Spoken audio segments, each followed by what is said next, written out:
মুফতি Mohibullah Miyaji, Tongi BTCL কেন্দ্রীয় মসজিদের খতিব। আমি গতকাল হাঁটতে বাইরে ছিলাম 7টার দিকে। এর আগে বিগত এই ডিসেম্বর মাসে থেকে ডিসেম্বর, ফেব্রুয়ারি, জুন, আগস্ট এই 4 মাসে এই কয় মাসে মানেনি ডিসেম্বর, ফেব্রুয়ারি, জুন, আগস্ট এই কয় মাস হয়, এই কয় মাসের ভিতরে 4টা চিঠি দিছে বেনামি। মানে প্রথম চিঠিটা লেখছে আপনি করিয়া, এরপরে চিঠি লেখছে তুমি করিয়া, এরপরে লেখছে তুই করিয়া। লেখছে যে তুই আমাদের কথা মোতাবেক এই অখণ্ড ভারত মাতার পক্ষে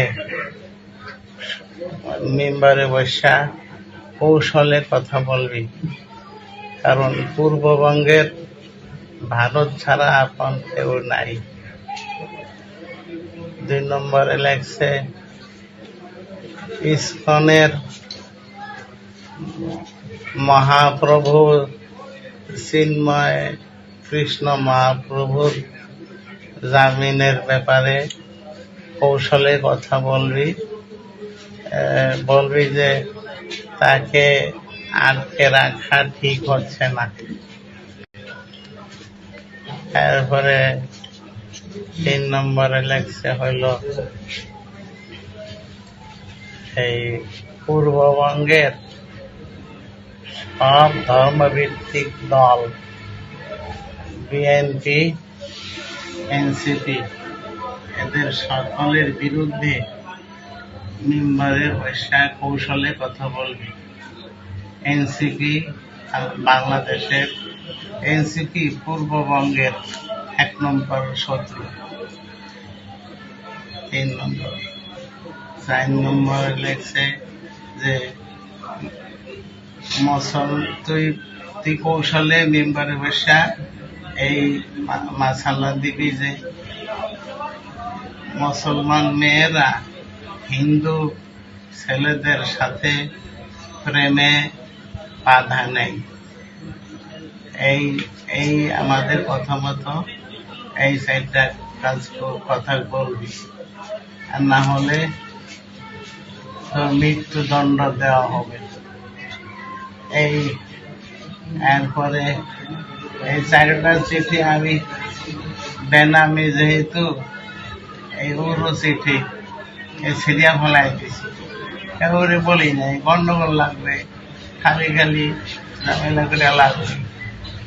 আর জানতাম আমার প্রস্তাব বলছিল যে উরু চিঠিতে গান দিতে হয় না, এলে আরো বেশি করিয়া চারটা ধরে। এই জন্য আর সিরিয়া ফালাইছে। 5 নম্বরের চিঠিটা দিছে হইল এই 25/9/25 তারিখ, 25/9/25 এই বৃহস্পতিবার ফজরের নামাজের জন্য মসজিদে আসতে লইছি। দেখি যে ঘরের আমার বারান্দার স্টিলের গেটটা বাইরে দিয়ে আটকানো, আমি খুলতে পারতেছি না। মহাজনের ফোন দিলাম যে আমার বাইরে নাও, আমি তো বাইরে দিতে পারতেছি না। এরপরে মহাজনে আসলো, বাইরের টিনের গেটটা এটাও বন্ধ।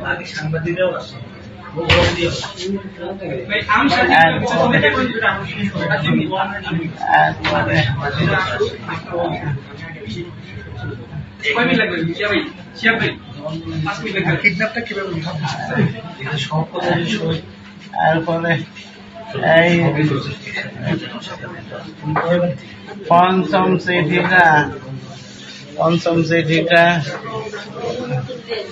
সেক্রেটারি, ক্যাশিয়ার আর আমার তিনজনের লক্ষ্য করিয়া লাগছে যে তোরা এগুলি ঠিকঠাক মতো আমাদের কথা মতো করবি, তোদের ক্ষতি বেড়ে এইভাবে এইভাবে বলতে বল,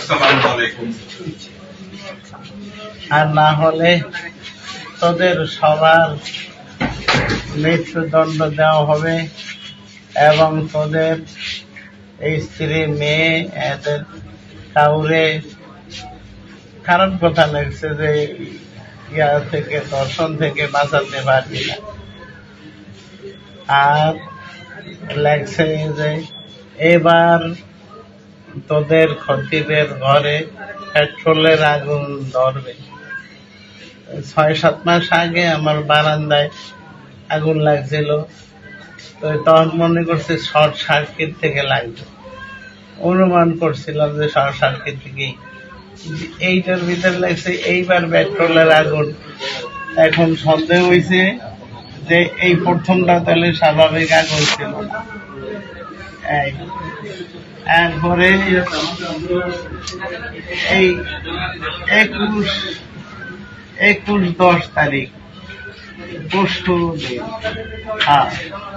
পরশু দিন মসজিদের উত্তর পাশের জানালা দিয়া আর একটা চিঠি এই সেক্রেটারি, ক্যাশিয়ার লক্ষ্য করি আর আমার লক্ষ্য করি লাগছে যে তোরা তোরা তোরা পুরুষ না, তোরা দুইজন খারাপ কথা লাগছে যে তোরা পুরুষ না, তোদের তোদের তোরা তোরা হিজড়া, তোরা হিজড়া লাগছে। আর কি জানি লাগছে যে তোরা কোনো তোদের ক্ষতি বেড়ে চাপ দিয়া এখনো রাজি করতে পারলি না, তাই তোরা এখন তোরা আবার লাগছে যে তোরা তাহলে চাপ দিছ কিনা ও বলতে পারি না, তবে তোরা এখন আশঙ্কা মুক্ত বা ঝুঁকি মুক্ত কি লাগছে সেক্রেটারি, ক্যাশিয়ারের। এরপর লাগছে তবে তোদের খতিব শেষ, তোদের খতিব শেষ। এরকম আরো বহু মৌলবাদীদেরকে এরকম ওই যে ওই চিঠিগুলি লাগছে যে যদি কথা মানুষ তাহলে তোদের 3 জনকে 1 কোটি রুপি করে দেওয়া হবে। তোদের খতিব 6 মাস পর্যন্ত মেম্বারে বসা রেগুলার বলতে থাকলে 6 মাস পরে 1 কোটি রুপি করে এক একজনকে দেওয়া নিশ্চিত করা হবে। আর যদি অমান্য করস তাইলে মানে আমাকে 3 জনের মেয়ে, স্ত্রী, এদের ব্যাপারে খুব খারাপ কথা লাগছে যে এদেরকে আমাদের হাত থেকে বাঁচাইতে পারবি না, তোদের মৃত্যুদণ্ড দেওয়া হবে। এবং এমন কিছু কথা লাগছে এগুলি মুখে চোখ দিয়েও পড়া যায় না, এমন কথা লাগছে ভাষাই পড়াই যায় না, এমন খারাপ কথা লাগছে। এরপরে এই হলো 5ম চিঠি। এই 6ষ্ঠ চিঠিটা দিল এই 21 তারিখে পরশু দিন। লাগছে যে তোদের এই গত তোদের আমাদের কান্ট্রি দেখছে, আমাদের কান্ট্রি সব মৌলবাদীকে সাহায্য করে না। আমরা সামান্য স্বার্থের বিনিময়ে তাদেরকে কোটি রুপি সাহায্য করে থাকি। এমন কত মৌলবাদী আমাদের অফার গ্রহণ করছে, তোদের এই ইমাম নামের কুকুরটা এই অফার গ্রহণ করলো না, তবে ওর জীবন দিয়ে মূল্য দিবে। এরপরে আরো কি কি লেখছে মনে নেই। এই এখন তো আমি কালকে 7টার দিকে হাঁটতে বাইরেছি আমাদের মাজু খান ব্রিজ পার হইয়া, ওখানে আমার পরেই একটা অ্যাম্বুলেন্স এমন ভাবে বাম দিকে চাপ দিয়া দাঁড়াইছে, আমি হাঁটতেছিলাম, সামনের দরজাটা খোলার সাথে সাথে এমনি একদম চাপিয়ে খেলাইছে, কোনো রাস্তাই নাই, একদম ব্লক করে ফেলাইছে। সাথে সাথে একটা কি জনের রুমাল না কাগজ নাকি মুখে ধরছে, একজনের পিছু থেকে একজনে পিছনের দরজা খুলিয়া এমন জোরে থাপ্পড় দিছে 2-3টা। আমার এইখানে ব্রেন টিউমার অপারেশন হয়েছে এই ডাইন পাশে। এই অপারেশনের জায়গায় কান সহ কান বন্ধ হয়ে গেছে, কান্দে কিছু শুনি না। আর আর দেখি যে এখন এই আঘাতের কারণে আর ওই কি জানি নাকের কাছে অক্সিজেনের মতো একটু গ্রান, কি জানি একটা গ্রানে আমি আর বলতে পারি না। শেষে এই চলতে আছে, কালকে সারাদিন চলছে।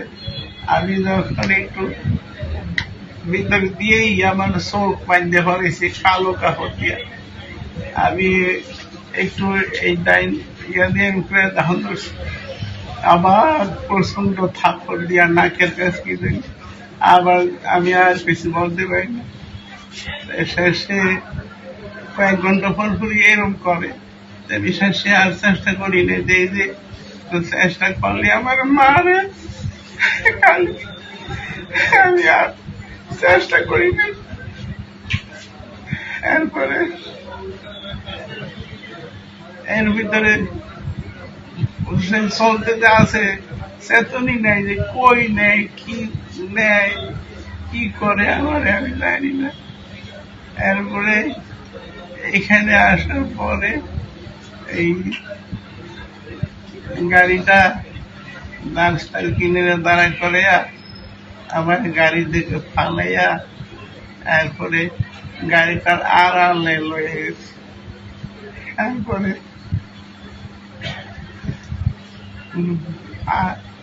কাছের আমি অনুভব করলাম, শক্ত বান্ধাই অনুভব করলাম যে কাছের বোতলে পানি ভরিয়া তারপরে আমার এই 2টা না 2 রান অনেকবার মারছে, আমার পেটে অনেক জোরে লাথি মারছে অনেক। তারপরে কুপুর করিয়া আমার কোমরের উপরে বাড়াইছে,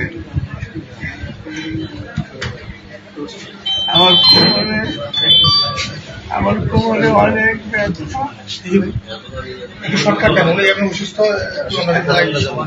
তারপরে আমার পায়ে জামা খুলে বাড়াইছে।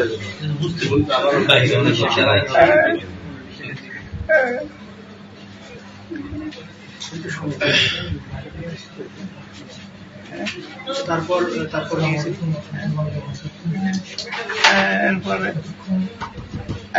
আমাদের উপর করিয়া আমার পায়ে জামা খুলে ফেলাইছে। তারপরে